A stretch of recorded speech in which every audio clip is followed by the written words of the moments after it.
Let's do this.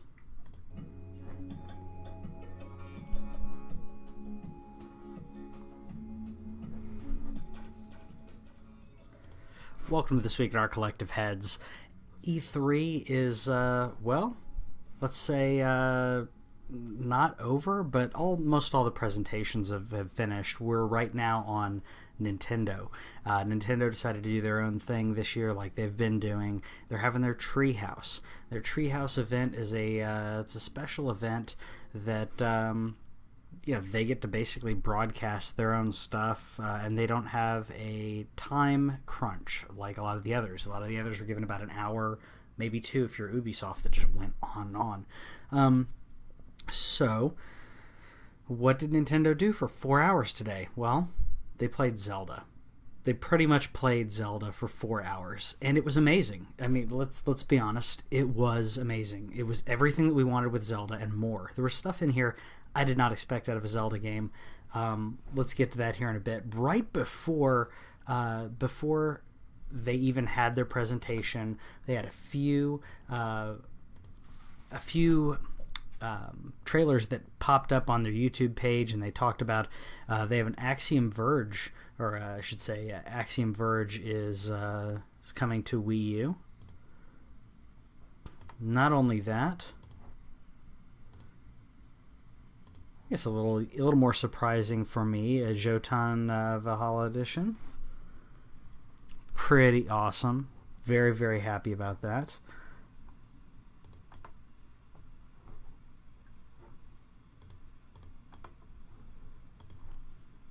Sorry, I'm having to edit on the fly. We also got a Runbow. I didn't see much about this game. It's another 3DS title. I'll pop forward just a little bit so you guys can see this gameplay. And looks boring. Pop forward a little bit more. Didn't show much, but it's boring. So what else? What's not boring? Well, Severed. Let's talk about it. Severed. There it goes. Severed coming to Wii U. This game is on Vita. Fantastic game. Highly recommended. Cannot recommend this game enough. And it's coming to Wii U, which is great. Cross-buy with the 3DS, as you see there. It's a great pairing for both the 3DS and the Wii U. The touchscreen on the Wii U is going to work perfect for this game. It's a very cool hack and slash, but also a little bit of strategy in there. So, yeah, enjoy that. Other than Zelda, the other game that they talked about quite a bit was Pokemon Sun Moon. Now, I love Pokemon. I'm not a huge Pokemon fan like some people. I'm a fan enough that I get and play the games. I don't play them as hardcore as some people.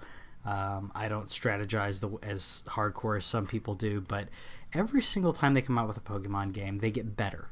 They take their winning formula, their existing perfect special sauce, and they improve on it. Somehow improve on it. Sorry, my dog's coming in to say hey. They improve on it more and more every single time. And what did we get this time? Well, let's see. Honestly, my favorite part of this, when you're in battle, you get to actually see your trainer. Your trainer's there, cheering on your Pokemon, throwing in a new ball, throwing the ball to catch one of the Pokemon if you're trying to catch one. Full analog movement. So instead of the normal cross movement that you usually get north, south, east, west, we're getting full analog movement with this. Very small touch, but really cool.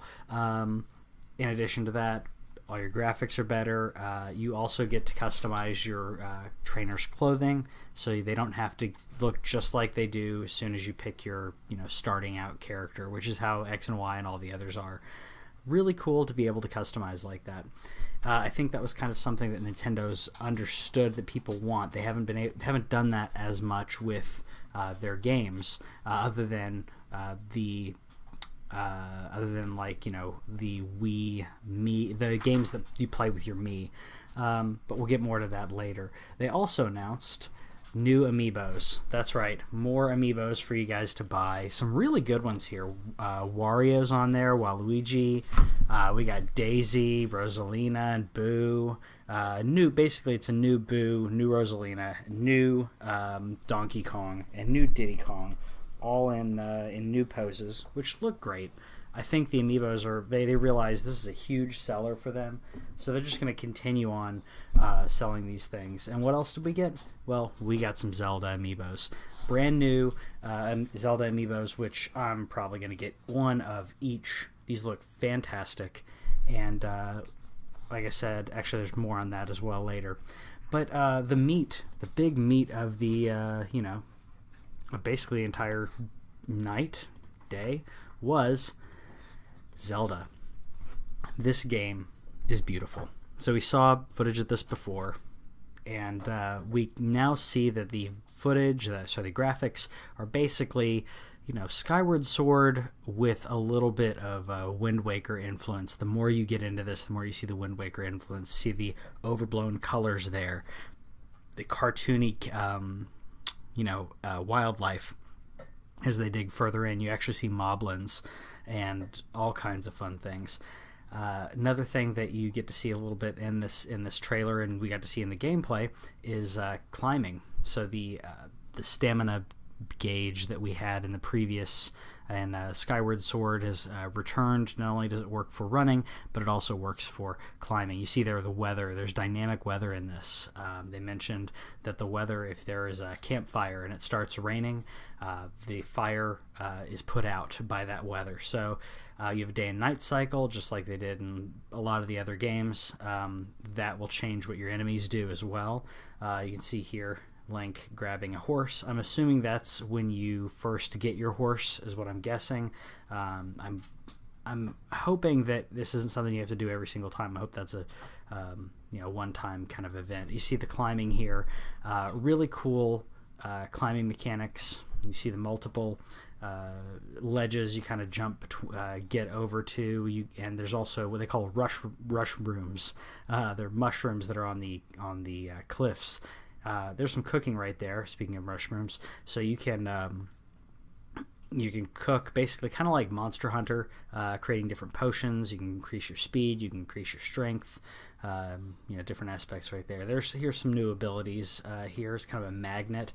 Which first thing that I thought it was telekinesis. I didn't realize he was using a magnet at first. Just beautiful landscapes. Look, there's the moblins. There we go. So total Wind Waker callback. Wind Waker is one of the best Zelda games. Just beautiful graphics, amazing landscapes. This game, and there's that scope that I was hoping would be a lot of the recent games are getting. There you see from snow to desert, mountains, and I was really surprised in watching this. There's a shrine, by the way. Shrines are very important in the game. I was really surprised in watching them talk about when they were talking about the new game, watching them actually, being able to climb up and get to one of these, cliffs or one of these mountains. One of the things that was really cool when first playing Ocarina of Time is you're running around and you see Death Mountain, and you see the smoke coming out of it, and you think, "Oh, that's so cool! I wish I could go there." And you can. In this, it seems like it's more seamless. I don't know how many like cutscenes and stuff that they're going to be, or not cutscenes, but loading screens. I'm hoping there aren't that many. But what it seemed like was you see a cliff, you see a mountain, whatever it is, you can kind of run up to it and just climb. And that looked really cool to be able to do that. When I first saw the cliffs, I thought immediately, as a gamer, I thought, that's your barrier. You can't go any further than that. That's how they're going to rope off this area, so you won't be able to go any further. And it's a design choice that we've seen so much. But in this case, it wasn't that, which I thought was really, kind of a breath of fresh air.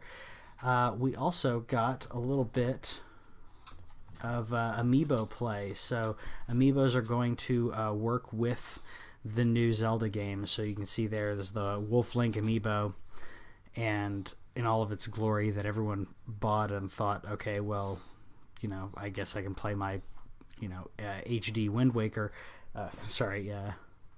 HD Twilight Princess.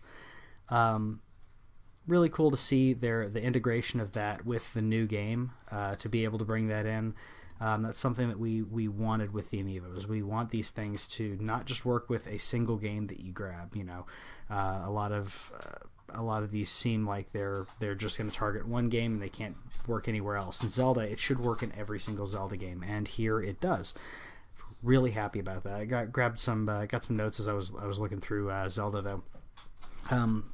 You start off in the Shrine of Resurrection, or at least they did in this part. I'm assuming that's how you start. You're basically thrown into this game with hardly any backstory. You're just kind of thrown in, and you're left to do whatever you do. All the other Zelda games and a lot of RPGs, they give you some type of setup. Even Zelda will say, okay, here's the story, here's the bad guy, and you're really guided in every step that you're supposed to go through. In this, you're not going to be doing that. Again, stressing that open world that they were talking about. This game, you can do any dungeon in any order. You can go through in any order from what they're showing. Another thing that they showed that I did not expect at all: clothing.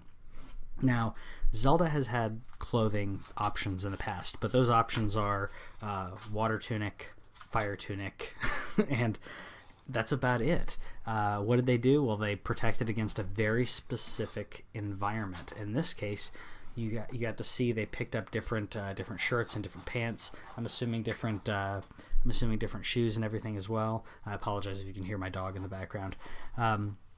It was just amazing to do that. Also, a voice narration. I didn't expect the voice narration out of this, and I was hoping that there would be more of it.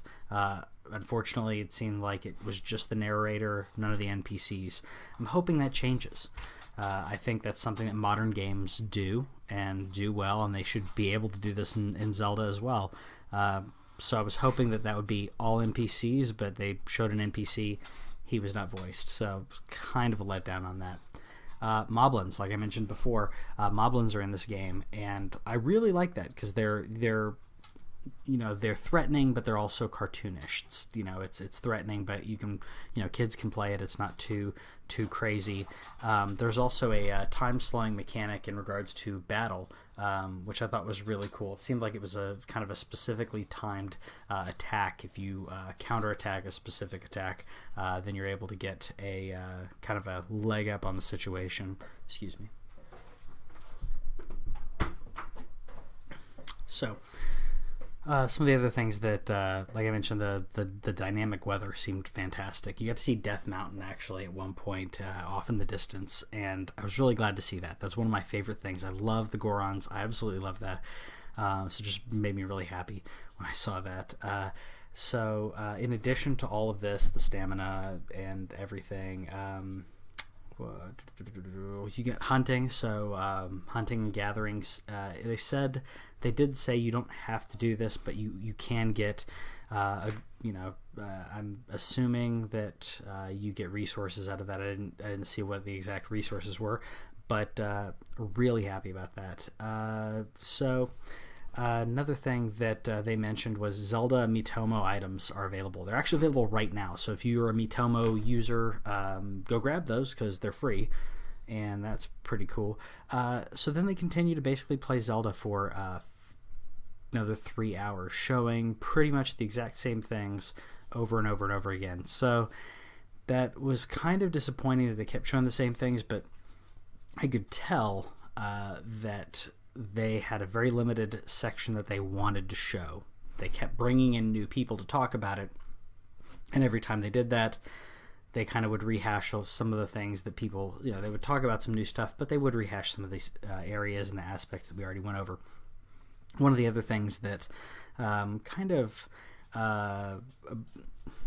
surprised me was they had a little glitch. So while they were playing this live for us, the time limit dinged. I think it was a 20-minute timer on the game. So everyone on the E3 floor got a 20-minute time limit. It was not supposed to be there for them while they were playing live. So they were sitting there with the game director playing the game, and it stopped them, and they had to replay. So it was kind of embarrassing that happened. They recovered well. They had some banter, and they talked about it. One thing that one thing that I thought was really cool, and I don't know how many people picked up on this, but as they kept cycling through different people, first of all, your host throughout through the Pokemon parts as well as Zelda was a woman, and at one point she was hosting, and you had two women talking about the game. So two women talking to her about the game. So you had three women on the stage, no men, all talking about gaming, and that is fantastic. I don't think I can stress how cool that is. We're in an age where women are better, or sorry, there are more women gamers than men. Some of them are more casual. You can talk about mobile and all that kind of stuff. Women are gamers, and we need to invite them into this. This isn't a boys' club. We need to invite them in, show them this is okay. You're valued here. You're welcome here. Come here. You're not going to be objectified. Unfortunately, they were kind of objectified in the comments section. But I thought it was really refreshing to see, three women discussing gaming, and they weren't. It was really cool to see that in a presentation. And I don't know. Maybe it's just me, but I thought that was really cool. Very happy about that. Let's see what else. So I talked about the Amiibos. Mario Party Star Rush for 3DS was announced as well. There's a lot of cool stuff, but it was 4 hours of Zelda, and I think that as a Zelda fan, even as a Zelda fan, it was kind of hard to go through that much Zelda because I just wanted to play the game. It just made me want to play the game more and more and more. And then I was kind of frustrated because I can't play this for another 9 months. It comes out in March, unless they decide they're going to launch it early, which they probably won't. It'll be suicide. But it was kind of a strange feeling that, I got all this Zelda, and it was everything that I wanted, and it was what I didn't want, because now I just want to play Zelda. I really want to play this game. The cooking, like I mentioned, really cool. Being able to integrated clothing, the combat system looks fantastic. It looks seamless. It looks fun. It looks like they actually looked at other games and said, what are some other things we can do in here? Not just about open world. Everything is open world now. They wanted to make sure we had freedom in this Zelda game. And we're getting that, and we're getting a lot more options than we've ever gotten in Zelda games, and I'm really excited about it. So let me know, are you guys excited about it? Did it live up to the hype now that you saw more than just 30 seconds of someone walking around in a field? Because to me, this may be one of the best conferences I've seen out of Nintendo.